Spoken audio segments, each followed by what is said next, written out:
So here these are the coronal sections of the knee. When you go from anterior to posterior, you will see the femur, tibia, meniscus on both the sides. What you need to see here is, if this, you can see this structure from here to here. This structure is basically the MCL. You can see from here to here. This is an MCL.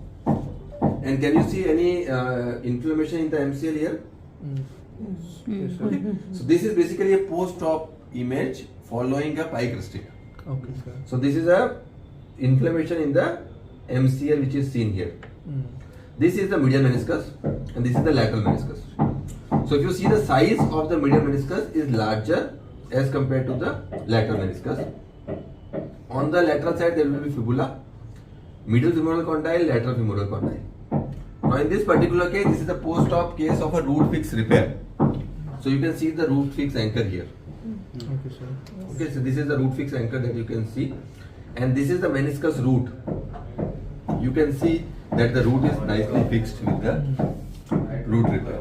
Okay, so the root repair is done with the root fix anchor. The anchor is here, the repair is here, and the meniscus is in its position. You can see the images of the pie crusting.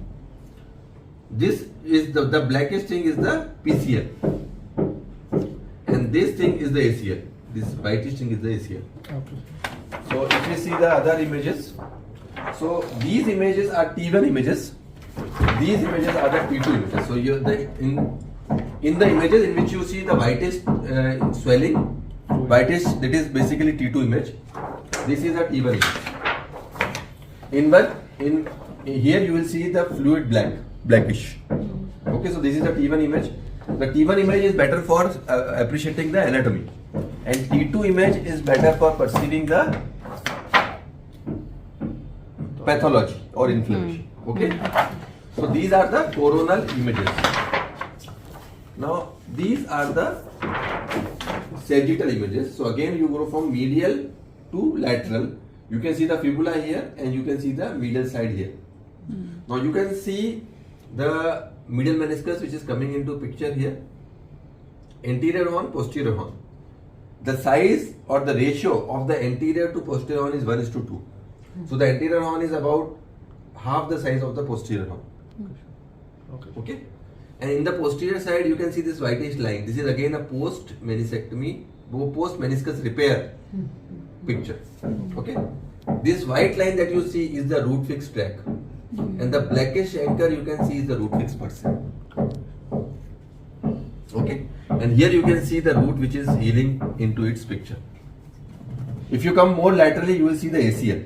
So this is the ACL. So the ACL starts from here and ends here. So this is called as the ACL ligament. This is the intact ACL. And this is the PCL. The PCL is like this. It's a J-shaped ligament. So from here to here, here to here. ACL is here, PCL is here. Okay. This is the lateral meniscus. Again, I told you the lateral meniscus is smaller. Now you can see that lateral meniscus is intact here and here. So the point where the lateral meniscus touches each other is the body. But if it is, you can see this in 3 images, like 1, 2 and 3, then it is called as a discoid meniscus. So the meniscus is larger. Here you can see in 2 images, 1 and 2. Okay. If you can see in more than 3 images, so if you see this picture here also, then it is a discoid meniscus. Okay. So there are 3 grades of discoid meniscus: incomplete, complete and Vriesberg type. Okay, these all are causing locking symptoms and crepitus in the knee. And they will cause noise every time the knee will flex and extend. These are the axial views. Okay. Now axial views we will see predominant for patella. So this is the normal centralized patella. So this is the trochlea and the patella is centralized. When there is a patella dislocation, patella instability, the patella will be on the side. So patella will be here, not here. So the patella will be moving on this side. So here it is central, and the trochlea is good. So this is called as a concave trochlea. So this is a normal thing. So if it is a flat, is abnormal. If it is convex, it is super abnormal. Okay. And that is why the grading of, the grading of trochlear dysplasia. DiGeorge's classification A, B, C, D. Okay. A is you have less of concavity, B is flat, and C and D are convex. C is with a hyperplasia, Okay. and D is a proper convex trochlea. Okay. So any concavity, the ball will be here. If it is convexity, it will displace. So that is why if there is a severe trochlear dysplasia with a convex trochlea, it is always better to do a sulcus deepening trochleoplasty surgery to deepen the trochlea. Again, in these images, femur here, patella here, tibia. Important thing in tibia, you can see that the medial condyle is larger than the lateral condyle, and the medial meniscus is also larger than the lateral meniscus. The medial meniscus is semicircular, whereas the lateral meniscus is circular. So the anterior and posterior roots are in lateral meniscus are close, whereas they are far apart in the case of medial meniscus. And the posterior horn of the medial meniscus is the broadest of all the part of the meniscus. So it's a broad part, and it is very important. It acts as a secondary stabilizer to anterior instability. So if you remove the posterior horn of the medial meniscus, then the anterior instability of the knee will increase. So that is why we don't do a meniscectomy. So doing meniscectomy will actually increase the instability of the knee, because, and same is with the ramp. So ramp lesion is basically a meniscocapsular separation. In this patient we have repaired the ramp, so you can see still the hyperintensity here. So in this patient we have repaired the ramp, but the ramp is seen in this area only.